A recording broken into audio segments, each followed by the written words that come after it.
پر اس کو نوٹ بھی فرما لیں، تحریر کر لیں، تاکہ یہ بعد میں آپ کو یاد بھی رہے اور کوئی دوسری چیز آپ نہ لکھ لیں غلطی سے کہ پھر اس میں نقصان کا اندیشہ ہوتا ہے۔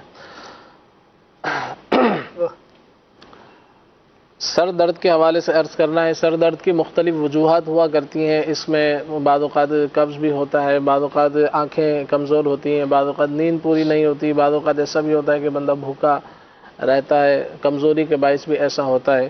تو اس کے لیے آپ کو ایک آسان سا نسخہ عرض کرتا ہوں، استو خدوس، استو خدوس، اس کے اندر تو ہے، تا نہیں ہے، تو ہے، تو یہ استو خدوس یہ آپ نے لینے ہیں 50 گرام، یہ ایک جڑی بوٹی ہے، اور اسی کے ساتھ آپ نے لینا ہے کشنیز، کشنیز کہتے ہیں خشک دھنیے کو، یہ آپ نے تقریباً 3 تولہ لینا ہے، تقریباً 36 گرام کے آس پاس، 50 گرام کے آس پاس آپ نے استو خدوس لینا ہے۔ اور آخری چیز ہے اس کے اندر فلفل سیاہ یعنی کالی مرچیں جو ہوتی ہیں، یہ آپ نے 1 تولہ تقریباً 12 گرام کے آس پاس لینی ہے، اس کو پیس کر رکھ لیجئے۔ کسی بھی طرح کا درد سر ہو تو صبح اور شام ایک چھوٹی چمچ آپ اس کو استعمال کر لیں پانی کے ساتھ، اللہ تعالی نے چاہا تو فائدہ حاصل ہوگا۔ اسی طرح سے ناریل کا پانی پینے سے بھی درد سر میں فائدہ حاصل ہوتا ہے، اور روزانہ 1 آملے کا مربع صبح چاندی کے ورق میں لپیٹ کر صبح خالی پیٹ کھا لیا جائے تو اس سے بھی فائدہ حاصل ہوتا ہے۔ اسی طرح سے جگر کی جیسے بتایا جگر کے حوالے سے کہ خون کی کمی ہے، خون کم بناتا ہے، تو اس کے لیے آپ نے یہ کرنا ہے کہ اپنے غذا پر توجہ دیں۔ مرغن غذائیں جو ہوتی ہیں، جو چکنائی والی غذائیں ہوتی ہیں، یہ ہمارے عام طور سے کام کی بہت زیادہ جیسے اس کی کثرت کی جاتی ہے تو ہمارے لیے یہ کام کا نہیں ہوتا، بلکہ اس طرح کی غذائیں نقصان کا باعث بنتی ہیں۔ تو اپنی غذاؤں کے اندر سبزیوں کو، فروٹ کو جو ہے شامل کیا جائے۔ گوشت بھی کھانا ہے، اس کا بھی فائدہ ہے، وہ بھی خون بناتا ہے، مگر آپ نے اس کے ساتھ ساتھ صرف ہے کہ گوشت ہی کھاتے رہیں، ایسا نہ کریں، دیگر چیزوں کو بھی ساتھ لے کر چلیں۔ تو اس کے لیے ایک آسان سا نسخہ عرض کر دیتا ہوں، یہ ہے کہ گاجر، سیب وغیرہ کا آپ تو ایک جوس بھی پئیں، اور ایک کام یہ کر لیں، خوبانی لے لیں، خشک خوبانی 1 عدد، یہ آپ نے لینی ہے۔ اسی طرح سے 10 پتے آپ نے پودینے کے لینے، سبز پودینہ جو ہوتا ہے اس کو آپ لے لیں، اور اسی طرح سے 10 گرام کالی کشمش، کالی کشمش بھی آپ نے خشک والی جو ہوتی ہے وہ لینی ہے، اور اس کے ساتھ یہ تینوں چیزوں کو آپ نے 1 گلاس پانی کے اندر رات کو آپ اس کو بھگو دیں۔ یعنی 10 گرام آپ نے کالی کشمش لینی ہے، 1 عدد خوبانی لینی ہے، اور اس کے ساتھ خوبانی کے ساتھ میں نے پودینے کے پتے عرض کیے، اور اسی طرح سے چھوٹی الائچی جو ہے یہ بھی 2-3 دانے رات کو آپ لے لیں، 1 گلاس پانی کے اندر بھگو کے رکھ دیں، صبح جو ہے اسی کو آپ اچھی طرح سے جوسر کے اندر گرائنڈ کر لیں اور پھر اس پانی کو پی لیں، تو اس سے بھی انشاءاللہ عز و جل جو ہے خون بننے کے حوالے سے مدد ملے گی۔ کالے انگور آپ ویسے بھی اگر موسم کے اعتبار سے آ رہے ہیں تو کھانا چاہیں تو یہ بھی خون بناتے ہیں۔ اور کمزور بدن کو فربا کرنے کے حوالے سے ایک بہت ہی پیارا نسخہ یہ ہے کہ آپ 5 عدد بادام، بلکہ بادام کو آپ بڑھا لیں، 10 عدد بادام، 5 کھجوریں، 1 گلاس دودھ کے اندر اس کا ملک شیک بنا کر صبح شام پئیں، یا ایک ٹائم پی لیں تو اللہ تعالی نے چاہا تو جسم کے اندر انشاءاللہ فربہی آئے گی، یعنی کہ بہتر ہو جائے گا، کمزوری اللہ نے چاہا تو دور ہو جائے گی۔ تو اپنی غذا پر، کھانے پر، پینے پر، سونے پر توجہ دی جائے تو انشاءاللہ یہ چیزیں بھی آپ کے بدن کے حوالے سے معاون ہوں گی۔ بعض لوگ یہ کہتے ہیں خلیل بھائی، جیسے آپ نے بتایا جو کمزور ہے وہ یہ اس طرح پیے گا تو فربا ہو جائے گا، یعنی اس کا جسم جو ہے یہ موٹا ہو جائے گا، یوں آسان بنائیں تو یوں کہہ لیں، لیکن بعض اوقات ایسا ہوتا ہے لوگ کہتے ہیں ہم کھاتے ہیں ہمیں لگتا ہی نہیں، کھا رہے ہیں، پی رہے ہیں، مطلب مجھے بھی یاد ہے ہمارے گاؤں میں زمیندار جو تھے ان کے بچے بھی ہوتے تھے، تو کبھی مطلب وہ یوں ہوتی تھی بات، وہ سنائی دیتی تھی کہ ہمارے بچے تو دیسی گھی کھاتے ہیں تو یہ لسی بھی پیتے ہیں، تو مطلب ہمارے گھر کی گندم کی روٹی ہے یہ کھاتے ہیں، اور گھر کی سبزی ہی ہے، آرگینک یعنی چیزیں ہیں، لیکن ان کو لگتی نہیں ہے، ان کو اثر نہیں ہوتا، یہ کیا ہوتا ہے؟ سب سے پہلی بات تو یہی ہے کہ اس کے بعد لوگوں کے اپنے اپنے جسم کی کیفیت ہوتی ہے، بہت کچھ کھانے کے بعد بھی بظاہر نہیں لگ رہا ہوتا، جیسے بعض لوگ ایسے ہوتے ہیں، اللہ تعالیٰ سب کو محفوظ کرے، ہارٹ اٹیک ہو جاتا ہے، دبلا پتلا تھا انسان ہوتا ہے، اس کا کولیسٹرول کا لیول بہت ہائی ہوا ہوتا ہے، ظاہر ہمارے نزدیک یہ ہوتا ہے کہ یہ تو موٹا ہی نہیں ہے، اس کو کہاں کولیسٹرول ہو سکتا ہے۔ تو اسی طرح اپنے اپنے جسم کی کنڈیشن ہوتی ہے، بعض اوقات کو بہت کچھ کھا کر بھی جسم کو جو ہے اتنا بظاہر محسوس نہیں ہو رہا تھا، اور ایسے شخص کو کسی ماہر طبیب کو دکھانا چاہیے کہ وہ اس نتیجے پر پہنچے کہ آیا کمی کہاں پر ہے، کیا معاملہ ہے، کہاں ایسی کمی ہے۔ بعض اوقات ایسا ہوتا ہے کہ آپ فروٹ بھی کھا رہے ہیں مگر ایسی کوئی چیزیں بھی ساتھ ساتھ کھا رہے ہوتے ہیں کہ جو اس کے اثرات کو ختم کر رہی۔ اچھا، ایسی غذائیں کھا رہی ہیں، جیسے بچے ہیں، بچوں کو آپ نے دودھ بھی پلایا، دودھ کے ساتھ ساتھ ان کو 10-20 کے روز پاپڑ بھی کھلا دیے، چپس بھی کھلا دی، باہر سے گندی چیزیں وہ لے کر کھاتے رہتے ہیں، تو پھر کیا ہوتا ہے کہ وہ جگر کا فنکشن سست ہوتا رہتا ہے، جگر کے اندر خرابی آتی رہتی ہے، تو وہ پھر یہ ہوتا ہے کہ خون بننے کا جو عمل ہے وہ تیز نہیں ہوتا، اس میں سستی آ جاتی ہے۔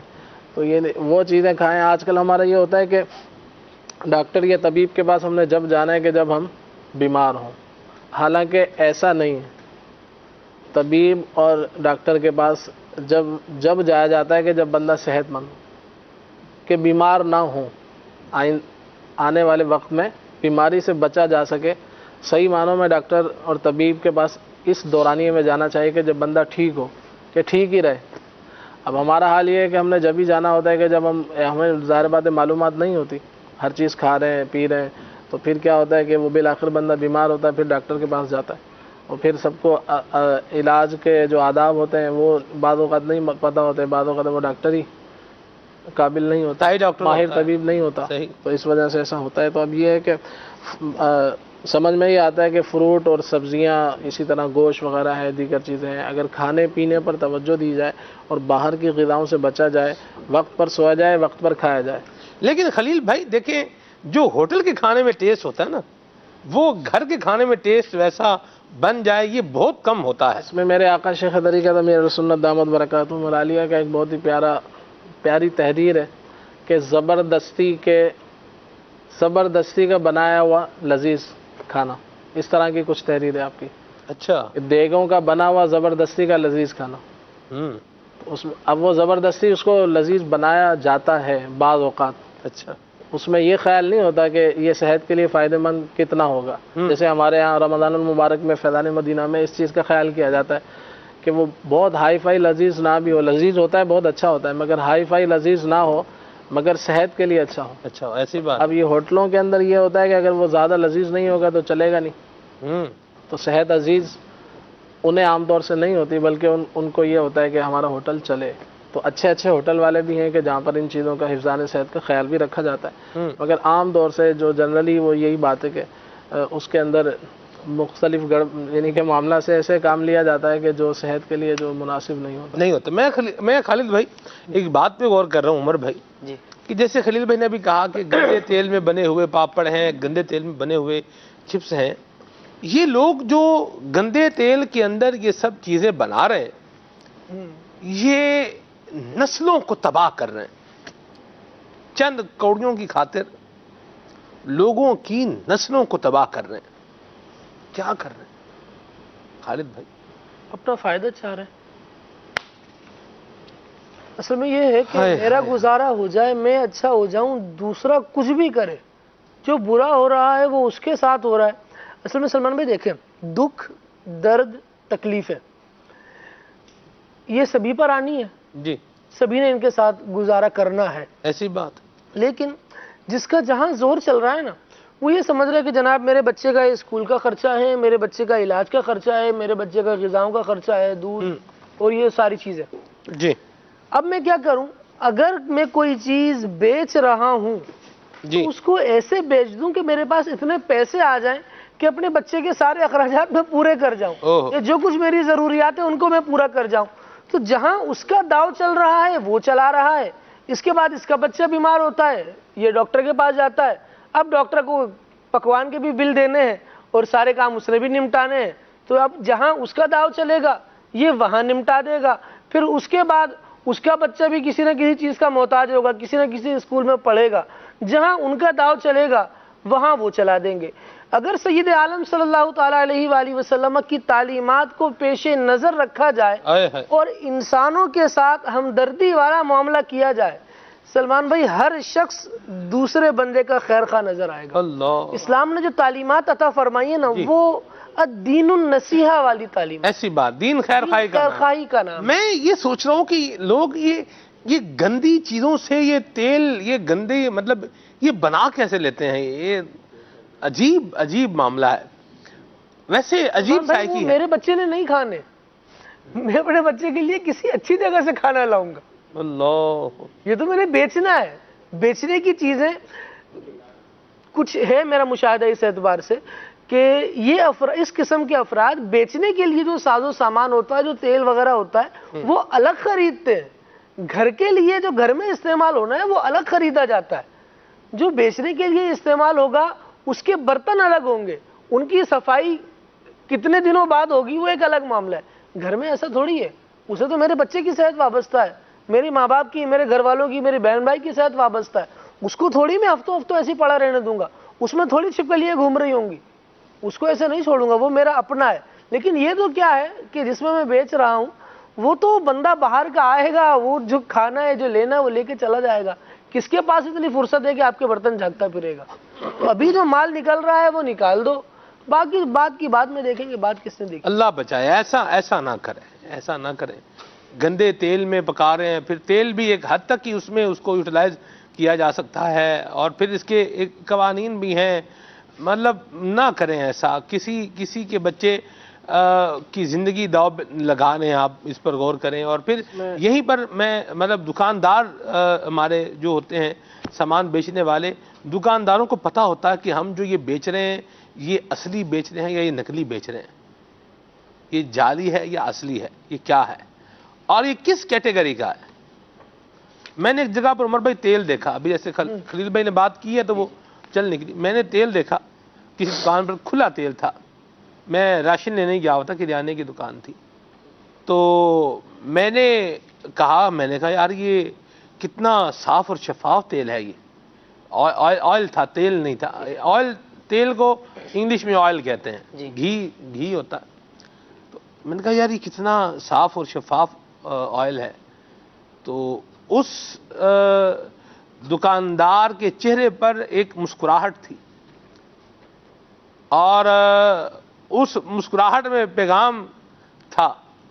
اور پھر بعد میں جو انہوں نے کی وہ یہی تھی کہ اگر آپ کو یہ پتہ چل جائے یہ تیل کس کا ہے تو آپ جو ہے نا وہ یہ بات نہیں کریں گے جو آپ کہہ رہے ہیں. تو پتہ کیا چلا کہ دکاندار کو پتہ ہوتا ہے کہ میں یہ ڈی گریڈ چیز بیچ رہا ہوں یا میں یہ غیر معیاری، غیر صحت بخش، ان ہائیجینک چیز یہ بیچ رہا ہوں، یہ کر رہا ہوں.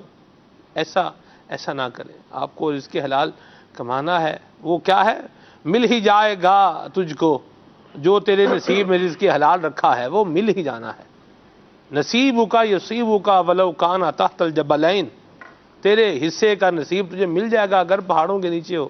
یہ اس طرح گندے تیل بیچ کر، گندے تیل میں چیزیں بنا کر، غیر معیاری چیزیں بیچ کر بنا کر کے اس طرح یہ نہ کریں.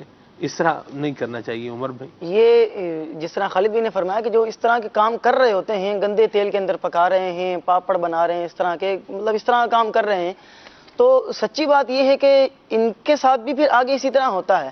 کہ مثال کے طور پر انہوں نے اگر کوئی غلط چیز بنا کر آگے کر دی ہے تو اب جب انہوں نے آگے جانا ہے تو آگے جا کر بھی ان کے ساتھ پھر اسی طرح ہو رہا ہوتا ہے. مثال کے طور پر آگے انہوں نے کوئی مثال غلط چیز بنائی اور بیچ دی آگے. اب ان کا بچہ بھی کبھی بیمار تو ہونا ہی، اس نے ایسا تو نہیں کہ اس کا لکھا ہے کہ وہ بیمار نہیں ہوگا. اب جب وہ بیمار جائے گا تو اسپتال میں ان سے بھی پورا ہو رہا ہوگا. گویا وہ جو بھی خالد بھائی نے بات کی تو وہ راؤنڈ چل رہا ہوتا ہے اور وہ ان کے ساتھ بھی پورا ہو رہا ہوتا ہے. اور اس طرح کے لوگوں کو آخرت کو بھی پیش نظر رکھنا چاہیے کہ آخرت کے حوالے سے بھی وہ کیا کر رہے ہیں. دین اسلام کی تعلیمات کو اگر دیکھیں تو دین اسلام نے بات یہی ہے نا کہ کما تدین و تدان. جی ہاں، جیسا کرو گے ویسا بھرو گے. کہیں آپ زور آور ہیں تو تھوڑا آگے جائیں تو کوئی اور آپ کو آپ پر زور آور ہے. کہیں آپ کا داؤ چل گیا تو تھوڑے پر ہم قناعت کریں گے. ایک مثال اگر دیکھیے، جو ایک متوسط طبقہ ہے، اگر غریب طبقہ ہے، اگر وہ اس کا بچہ بیمار ہوتا ہے تو وہ ایک درمیانے سے کلینک میں جاتا ہے، اس کا ایک مناسب سا خرچہ ہوتا ہے. لیکن ایک شخص ہے جو مثال سود کی کمائی سے بھی کھا رہا ہے، غلط کام بھی کر رہا ہے، اب اس کا ایک اسٹیٹس بڑا ہے تو وہ کسی اچھے اسپتال میں جائے گا. یعنی وہی ایک بخار کا علاج جو کسی ایک عام کلینک میں 100 روپے، 150، 200، 300 کی دوائی میں ہو جاتا ہے، یہ اگر حرام کما رہے، اسٹیٹس اگر اس کا بڑا ہے تو یہ کسی بڑے اسپتال میں جائے گا، اور وہی علاج جو ایک درمیانے اسپتال میں 300 کا ہو رہا ہے یہ وہاں 1000 روپے دے کر کرے گا. یعنی یوں بھی اس کا نکل رہا ہوتا ہے. اگر یہ آگے کسی سے لیتا ہے تو اس کا بھی یوں پھر نکل رہا ہوتا ہے. اللہ بچائے. ایسے الٹے کام ہم نے نہیں کرنے. کسی کی ایسا کام جس سے اپنی زندگی داؤ پر لگ رہی ہو وہ بھی نہ کریں، کسی کی لگ رہی ہو وہ بھی نہ کریں، کسی کے بچے داؤ پر لگ رہے ہوں برائے کرم ایسے کام سے، ایسی چیزیں بیچنے سے اپنے آپ کو بچائیں، دور رکھیں۔ ہم نبی کریم صلی اللہ علیہ وسلم کے غلام ہیں، اور ہمارے لیے جو تعلیمات ہیں وہ یہی ہیں، خیر الناس من ینفع الناس، بہترین لوگ وہ ہیں جو لوگوں کو فائدہ پہنچائیں۔ اللہ ہمیں مسلمانوں کو فائدہ پہنچانے والا بنائے۔ جی خلیل بھائی کنٹینیو کریں۔ جی، اس میں یہ خیر موضوع نکل آیا تھا، تو اس میں یہی ایک چیز نہیں ہے کہ یہ پاپڑ اور یہ اس طرح کی تلی ہوئی چیزیں گندی چیزوں میں تلی جاتی ہیں۔ بہرحال اپنے بچوں کو باہر کی ٹافیوں سے اس سے کہ جس حد تک آپ بچا سکتے ہیں، حد تک مقدور کوشش کریں کہ ان کو بچایا جائے کہ باہر کی چیزیں مناسب نہیں ہوتی۔ اور اسی طرح سے آپ نے دیکھا ہوگا آج کل بہت کثرت سے لوگوں کو پائلز ہیں، بواسیر کی بیماری ہے، وہ یہی ہے کہ وہ ہوٹلنگ کرتے ہیں اور ہوٹل پر ہی کھانا ہے اور چٹپٹی چیزیں کھانی ہے، مرغن غذائیں کھانی ہے، وہ کھا کر جو ہے اس طرح کے امراض میں مبتلا ہو جاتے ہیں۔ صلو علی الحبیب صلی اللہ تعالی علی محمد۔ چہرے کے داغ دھبوں کے حوالے سے پوچھا گیا، اس کے لیے ایک جڑی بوٹی ہے جس کا نام ہے گل منڈی بوٹی بھی اسے کہا جاتا ہے۔ یہ تقریباً 10-12 دانے ایک گلاس پانی کے اندر رات کو بھگو دیجئے اور صبح جو ہے اس کا پانی چھان کر پی لیں۔ اور اسی طرح سے مٹھے، یہ سبز رنگ کے ایک جیسے کنو ہے، موسمبی ہے، اسی کے گویا کہ لگتا ہے خاندان سے ہے، ہاں جی، سبز رنگ کا ہے، مگر یہ ہاں جی، ہاں جی، اس کو بعض تھوڑا سی کہتے بھی اس کو میٹھائی کہتے ہیں، تھوڑی سی کرواٹ بھی ہوتی ہے۔ اس کو اگر تھوڑا کاٹ کے رکھ دے نا، کاٹ کے اس کو 5 منٹ رکھ دے، پھر وہ میٹھے رہتے نہیں، پھر وہ میٹھے کڑوے ہو جاتے ہیں۔ جی بہت اچھے ہیں، مگر یہ نہیں فروٹر اور ہے، اور چیز ہے، فروٹر اور ہے، مالٹا اور ہے، کینو، مطلب یہ آگے چل موسمبی اور ہے۔ تو یہ سبز رنگ کے مٹھے کے نام سے آپ کو ایک فروٹ ملے گا۔ بہرحال یہ آپ نے لینا ہے۔ چہرے کے داغ دھبوں کے لیے ایک بہت اچھی چیز ہے، گویا کہ رنگ گورا کرنے کے لیے یہ ایک بہترین چیز ہے۔ مٹھے کو کیا کرنا ہے؟ اس کو کھانا ہے بس۔ ہاں ویسے اس کو چوستے ہیں، میرا خیال چوستے ہیں، اور اس کو آپ چاہیں تو اس کا جوس نکال کے پی لیں۔ ہاں اچھا۔ اور یہ اللہ نے چاہا تو یہ چہرے کے داغ دھبے دور ہوں گے اور انشاءاللہ رنگ بھی اس سے گورا ہو جائے گا۔ مجھے یاد ہے بچپن میں ایک دفعہ ہمارے گھر پر آئے تھے، تو مجھے بتایا گیا بھی کہ میٹھے ہیں۔ اچھا میں نے وہ جیسے وہ چوستے ہیں تو یوں میں نے کہا یہ میٹھے نہیں ہے تو کوڑے نہیں، یہ تو کڑوے، تھوڑا کڑواہٹ بھی بعض کا اس میں ہوتی ہے۔ چلیں بعض کڑوی چیزیں بھی بدن کے لیے فائدہ مند ہوتی ہیں۔ یہ جو ہے صفرے کو، جو صفرا ایک جسم کے اندر مادہ بنتا ہے، اگر یہ اس کی زیادتی ہو جائے تو انتہائی نقصان دہ ہوتا ہے، تو اس کو اعتدال پر لاتا ہے۔ اسی طرح چہرے کے داغ دھبے ہیں اس کو دور کرتا ہے۔ اور ایسے چہرے کے داغ دھبے والوں کو یہ بھی ہے کہ میٹھے کے جو خشک اس کے چھلکوں کو خشک کر کے اس کو اگر چہرے پر لگایا جائے تو یہ بھی انشاءاللہ اس سے بھی چہرے کی صفائی ہوتی ہے۔ کیسے لگائیں گے؟ جیسے پاؤڈر لگاتے ہیں؟ نہیں، جیسے اس کو تھوڑا جیسے آپ نے سکھا لیا، اس کو پاؤڈر بنا لیں، پاؤڈر بنانے کے بعد کسی عرق گلاب میں ملا کر، صحیح، یا دودھ میں ملا کر اس کو پیسٹ بنا لیں، اس کا پیسٹ بنا کے چہرے پہ لگائیں تو اس سے انشاءاللہ فائدہ حاصل ہوگا۔ اسی طرح سے انہوں نے کہا کہ معدے کے اندر گرمی ہے، معدے کی گرمی کے حوالے سے 3 چیزیں ہیں کھانے کے بعد بہت اندر گرمائی سی محسوس ہوتی ہے: ملیٹھی، سونف اور اسبغول کی بھوسی۔ یہ تینوں چیزوں کا آپ ہم وزن لے لیجئے: ملیٹھی، سونف، اسبغول کی بھوسی۔ ملیٹھی اور سونف کو آپ نے پیسنا ہے، پیسنے کے بعد اس کے اندر اسبغول کی بھوسی کو شامل کر لیں، اسبغول کی بھوسی کو پیسنا نہیں ہے۔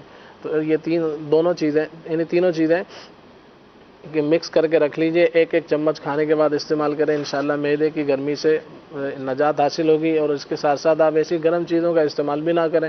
یہ دیکھ لیں کہ کون سی چیزیں کھانے کے بعد آپ کو بہت زیادہ گرمی اندر محسوس ہوتی ہے، گرمائش محسوس ہوتی ہے، تو انشاءاللہ اس سے فائدہ حاصل ہوگا۔ زخم پر نشان بتایا انہوں نے کہ زخم پر جو ہے نشان ہے، کوئی دانہ سا ہے، زبان پر ہے، زبان پر کوئی نشان ہے، پھر اس میں جو نا وہ دانہ نکل آتا ہے، اس پہ زبان پر زخم کا نشان ہے، کوئی دانہ وغیرہ ہے اس طرح منہ کے اندر، تو اس کے لیے یہی ہے کہ اس کی ایک بہت بڑی وجہ معدے کی گرمی بھی ہوتی ہے۔